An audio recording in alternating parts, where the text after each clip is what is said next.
힘들죠. 어떤 분은 덥기도 하고 어떤 분은 춥기도 하고 오늘 성령님께서 우리의 심령 가운데 따뜻함과 평안함 주시길 축복합니다. 요 근래 제가 큰 교회를 여러 번 가게 되었습니다. 어제도 저 영등포에 있는 신길교회 그런 결혼식이 있어서 갔었는데 우리 장로님들이 좋아하시더라고요.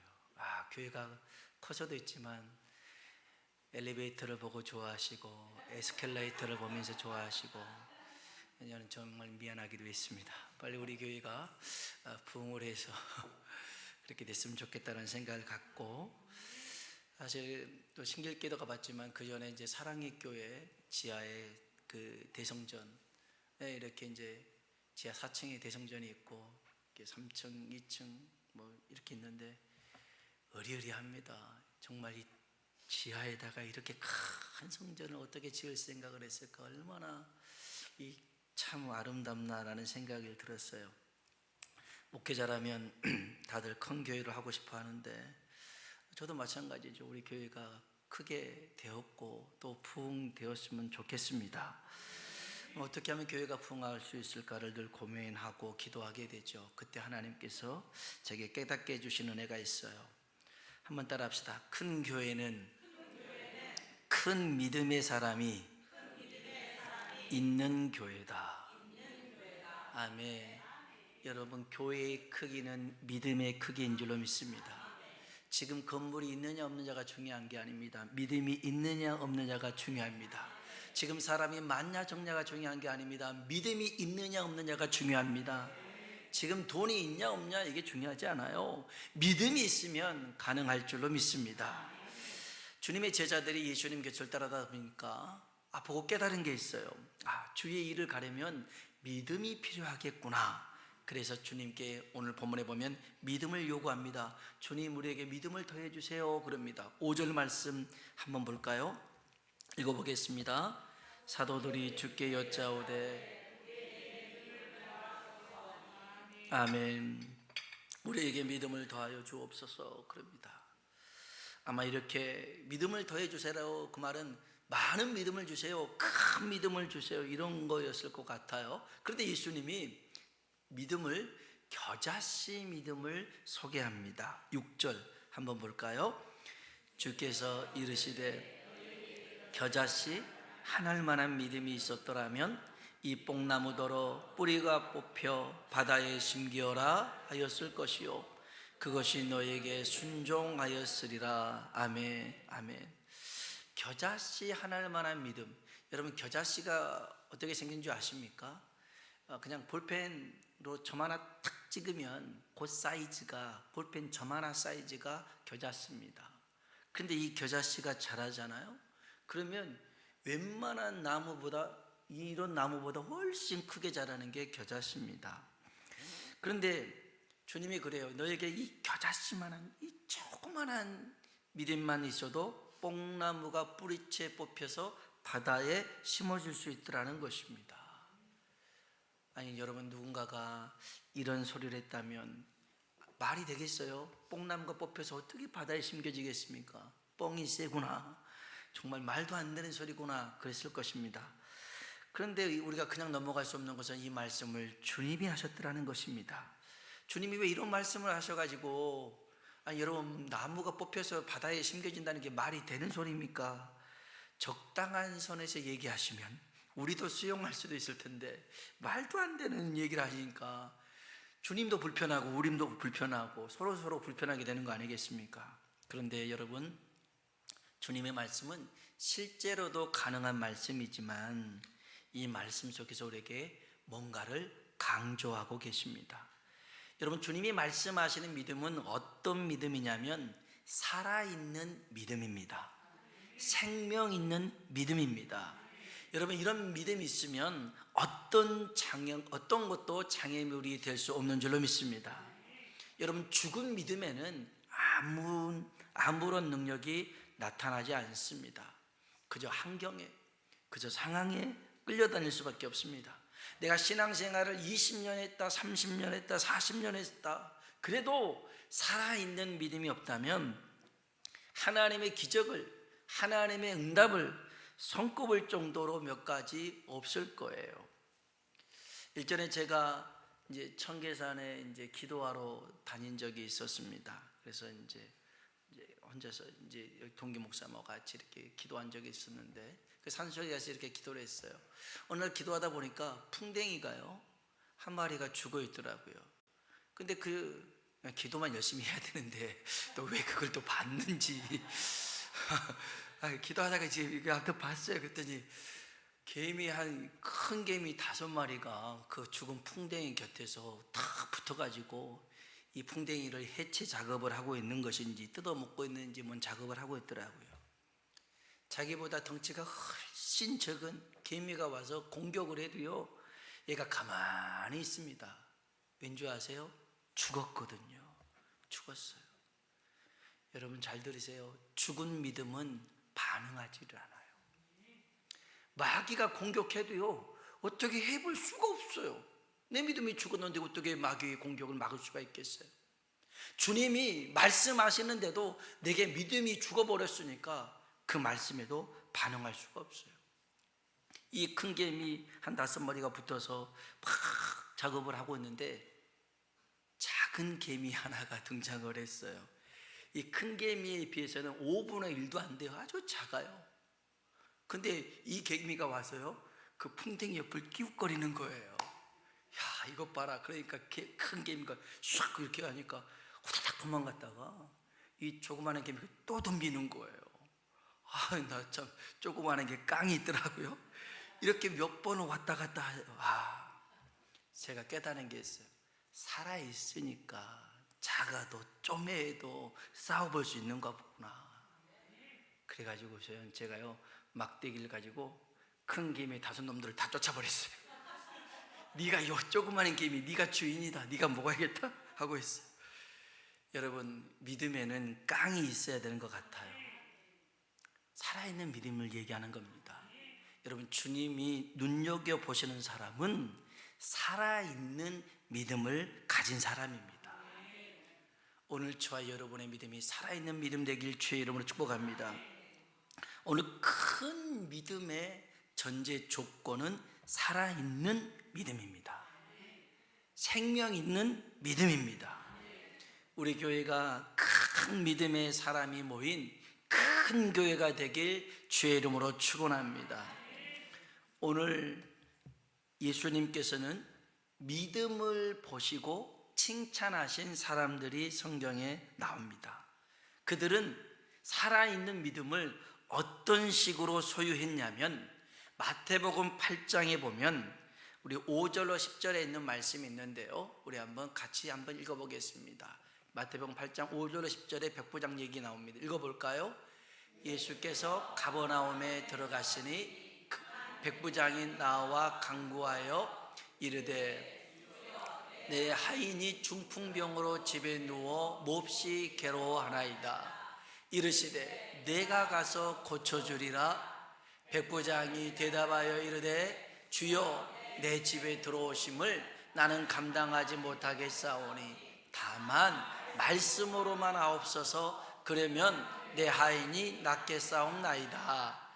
나도 남의 수하에 있는 사람이요 내 아래에도 군사가 있으니 이더러 가라 하면 가고 저더러 오라 하면 오고 내 정도로 이것을 하라 하면 하나이다. 예수께서 들으시고 놀랍게 여겨 따르는 자들에게 이르시되 진실로 너희에게 이르노니 이스라엘 중 아무에게서도 이만한 믿음을 보지 못하였노라. 아멘, 아멘. 주님이 깜짝 놀랐습니다. 이 백부장의 믿음을 보고요, 아니 주님이 가서 고쳐주겠다고 하는데 무슨 말씀입니까? 다른 복음서에 보면요, 이 백부장의 집이 지금 주님이 있는 곳하고 멀지도 않아요. 가깝습니다. 가까이 있었어요. 그런데 가자 하니까 아니요 주님, 우리 집에 올 필요도 없습니다. 주님이 여기서 말씀하시면 내 집에 있는 종이 나을 줄로 믿습니다. 말씀의 권세를 믿었어요. 여러분, 주의 말씀 자체가 능력인 줄로 믿습니다. 오늘 우리가 말씀의 권세를 믿는 이 믿음이 있다면 오늘 우리 삶 속에 주님이 능력을 행하실 줄로 믿습니다. 기적을 나타내실 줄로 믿습니다. 아니, 주의 말씀을 내가 그대로 믿는 믿음, 이게 있으면 뭐가 문제가 되겠습니까? 사도행전에 보면 바울을 태워서 로마로 가는 배가 태풍을 만납니다. 2주 동안을요 지중해에서 표류합니다. 그때 바울이 기도합니다. 하나님 도와주십시오. 그랬더니 하나님이 그럽니다. 두려워하지 마라. 네가 로마 황제에게 서야 될 것이고 배에 탄 모든 사람도 죽지 않을 것이다. 이런 응답을 받아요. 그래서 2주 동안 밥도 못 먹고 굶주린 그 사람들, 죽음의 공포 속에 있는 사람들에게 바울이 사도행전 27장 25절에 이렇게 고백합니다. 한번 볼까요? 읽어봅시다. 그러므로 여러분이여 안심하라.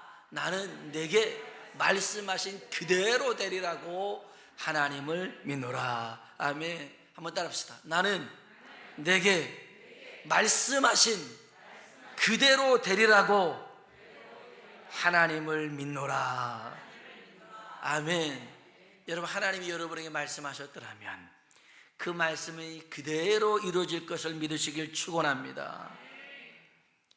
여러분, 말씀의 권위를 인정하는 믿음, 주님께서도 놀랍게 여기시더라는 것이죠.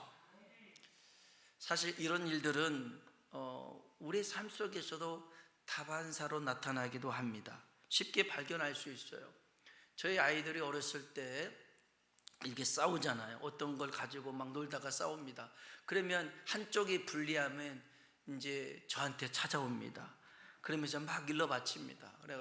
그래서 그리고 저는 그래요? 그랬더니 얘기하고 나서 탁 자기 언니한테 가서 아빠가 문 열래 그래요. 언니가 문을 닫고 문 잠가버렸거든요. 아빠가 문 열래. 제가 문 열으라고 할 수도 않았어요. 근데 저한테 일러 바치고 난 다음에는 아빠가 문 열래 그런 거예요. 지 말을 나를 빙자해가지고 문을 여라는 거예요. 그러면요 싫어도 큰애가 아빠가 문을 열라고 하니까 문을 여는 거예요. 문을 여는 거예요. 또 뭐 하다가 자기가 안 주면 나한테 얘기하고 아빠가 한 번씩 하래. 그러면 또 하는 거예요. 아니, 동생 말은 안 들어요. 그런데 동생의 입에서 나오는 아빠가 그러래 그러면 하는 거예요. 그렇잖아요. 우리 애들도 그런 거 많이 있었잖아요. 여러분, 믿음이라고 하는 것은 이거예요. 하나님의 말씀을 믿는 것. 여러분, 말씀과의 만남이 하나님과의 만남인 줄로 믿습니다. 여러분이 하나님의 말씀을 믿음으로 받아들이면 우리 안에 하나님의 역사가 나타나게 될 줄로 믿습니다. 여러분, 살아있는 믿음은 말씀의 권위를 인정하는 믿음입니다. 오늘 저와 여러분이 말씀의 권위를 인정하길 주의 이름으로 축복합니다. 두 번째로는요, 마태복음 26장에 보면 이제 한 여인이 나타납니다. 이 여인은 오로지 예수님만을 바라봅니다. 가진 것을 바라보지 않아요. 주변에 있는 사람을 보지 않아요. 주님만을 바라보는데요. 우리 한번 성경 봅시다. 마태복음 26장 6절로 13절입니다. 천천히 한번 읽어볼까요? 예수께서 베다니 나병한 자 시몬의 집에 계실 때에 매우 귀한 향유 한 옥합을 가지고 나와서 식사하시는 예수의 머리에 부으니 제자들이 보고 훈계하여 이르되 무슨 의도로 이것을 허비하느냐. 이것을 비싼 값. 예수께서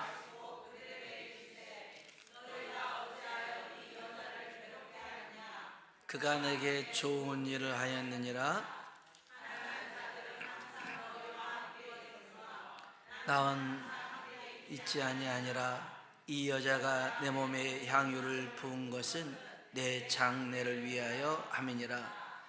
내가 진실로 너에게 이르노니 온 천하에 어디서든지 이 복음이 전파되는 곳에서는 이 여자가 행한 일도 말하여 그를 기억하리라 하시니라. 아멘. 아멘. 베다니 나병 환자 시몬의 집에 예수님이 들어가셨습니다. 그랬을 때 한 여인이 예수님에게 이 식사하실 때 머리에 향유를 부은 내용입니다. 그것을 보고 제자들이 8절에 보니까 제자들이 붕괴합니다. 제자들이 막 화가 잔뜩 났습니다. 그리고 무슨 의도로 이것을 허비하느냐라고 야단을 칩니다.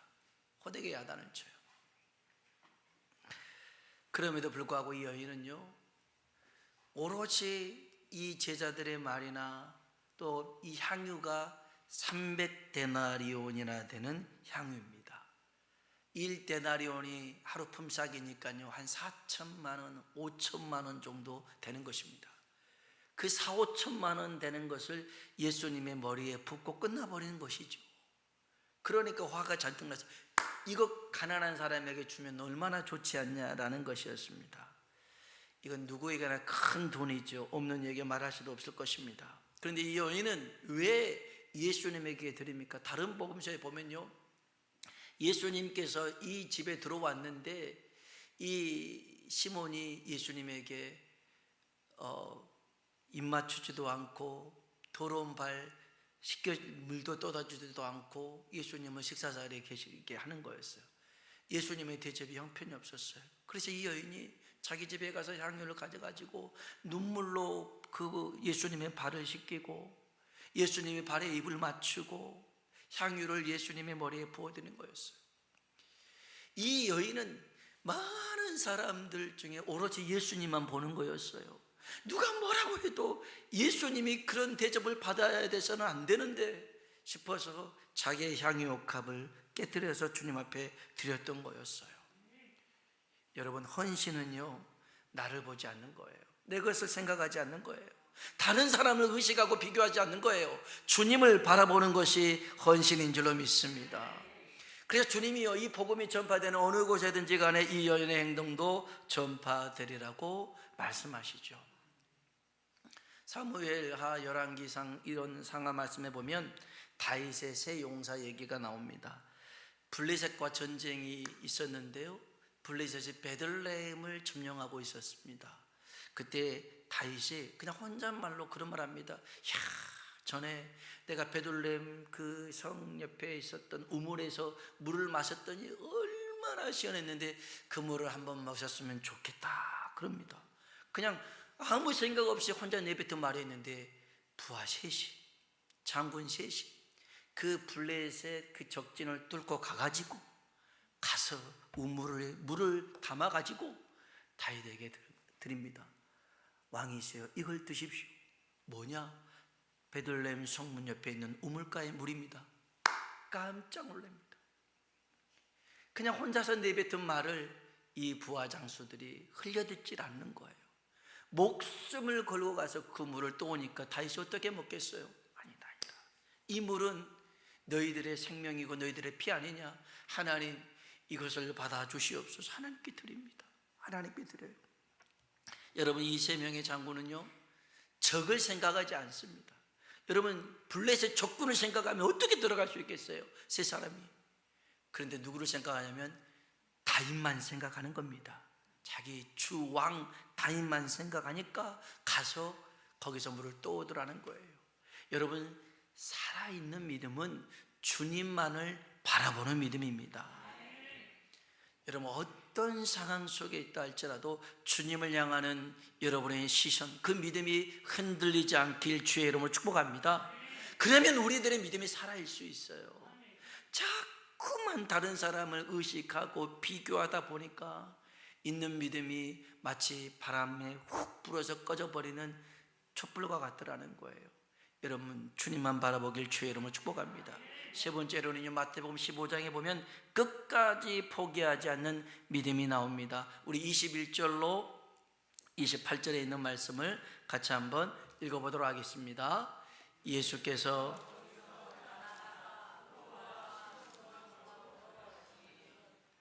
가난한 여자 하나가 그 지경에서 나와서 소리질러 이르되 주 다윗의 자손이여 나를 불쌍히 여기소서. 내 딸이 흉악하게 귀신 들렸나이다 하되 예수는 한 말씀도 대답하지 아니하시니 제자들이 와서 청하여 말하되 그 여자가 우리 뒤에서 소리를 지르오니 그를 보내소서. 예수께서 대답하여 이르시되 나는 이스라엘 집에 잃어버린 양 외에는 다른 데로 보내심을 받지 아니하였노라 하시니 여자가 와서 예수께 절하며 이르되 주여 저를 도우소서. 대답하여 이르시되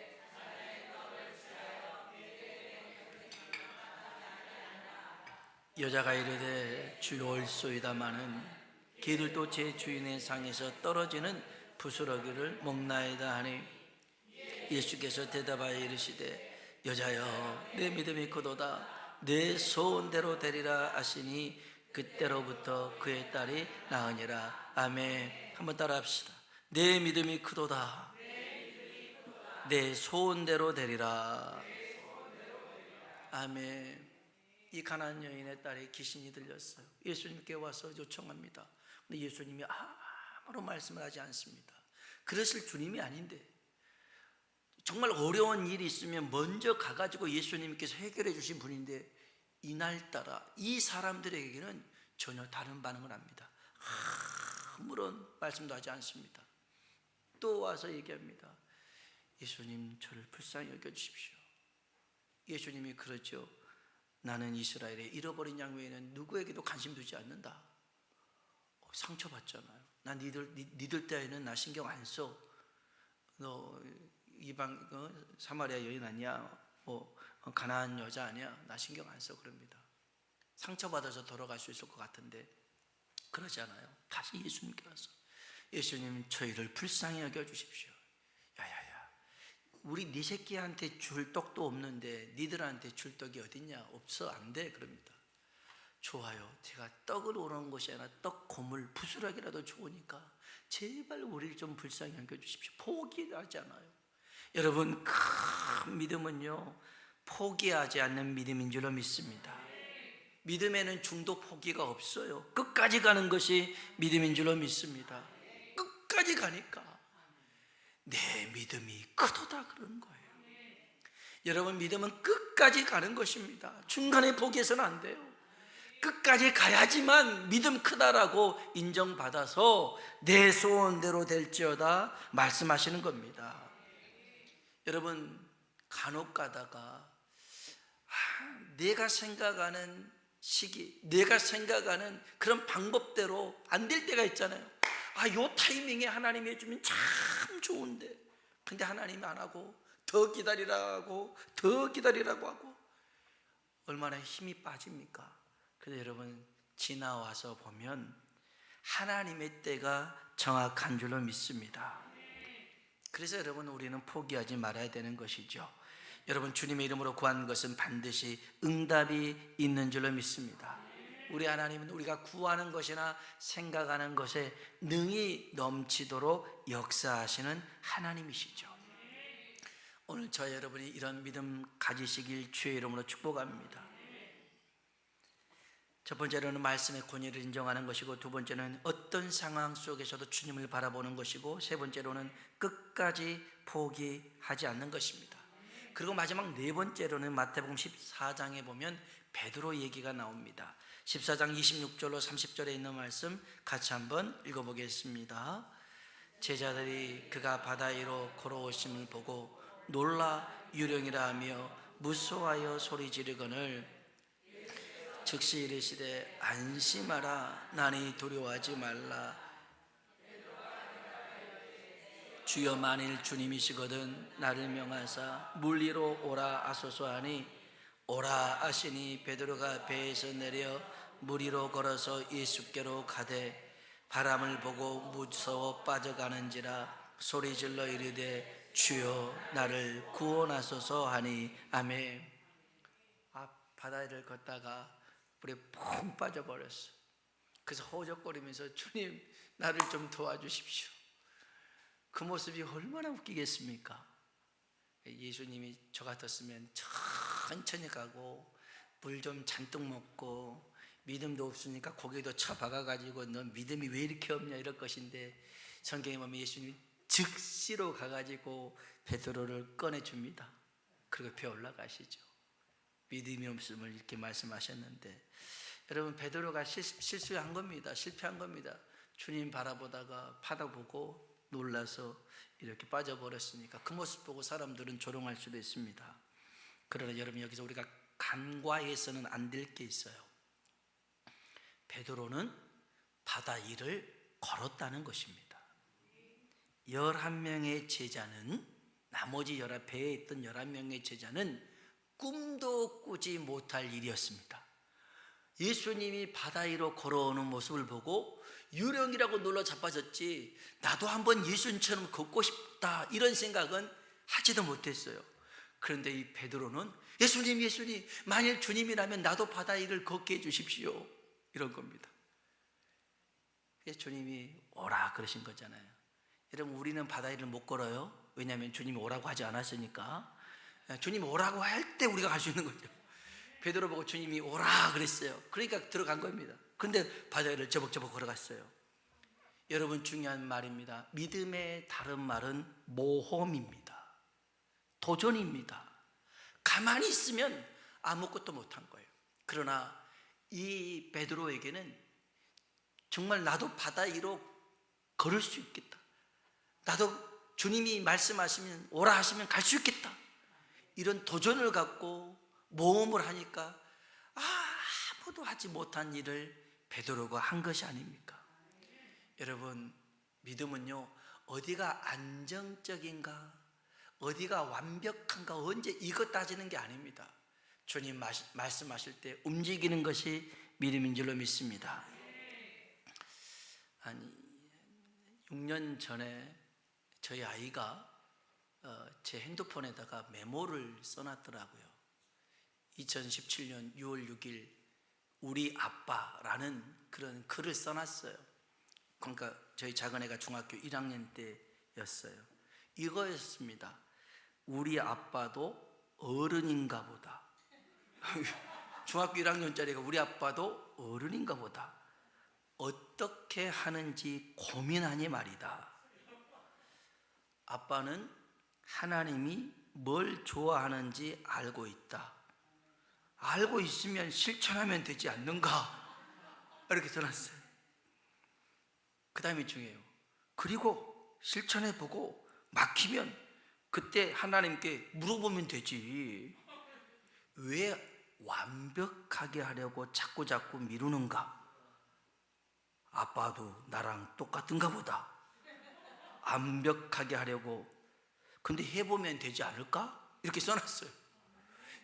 어느 날 제가 그걸 보면서 하나님이 이것을 통해서 나에게, 네가 완벽하게 완전하게 할 수 있을 때 하는 게 아니라, 믿음은 하나님이 말씀하실 때 움직이면 역사하시더라는 거예요. 여러분, 믿음의 수준은 우리의 생각이 아니에요. 하나님의 생각인 줄로 믿습니다. 하나님이 말씀하실 때 우리가 해야 될 것은 아멘하고 따라가는 것입니다. 이런 믿음이 큰 믿음입니다. 여러분, 큰 믿음의 전제 조건은 살아있는 믿음입니다. 오늘 우리들의 믿음이 살아있는 믿음이 되길 주의 이름으로 축원합니다. 우리 교회가 큰 교회만이 아니라 여러분의 사업이나 여러분의 가정도 큰 사업이 되고 큰 사람이 되려면 큰 믿음을 가지시길 주의 이름으로 축원합니다. 기도하겠습니다. 여러분, 큰 믿음은 살아있는 믿음이죠. 말씀의 권위를 인정하는 믿음, 어떤 상황 속에서라도 주님만을 바라보는 믿음, 그리고 끝까지 포기하지 않는 믿음, 그리고 도전하는 겁니다. 하나님이 말씀하시면 내가 생각하고 재보고 따져볼 필요가 없어요. 주님이 계획에 있으시니 말씀하신 것 아니겠습니까?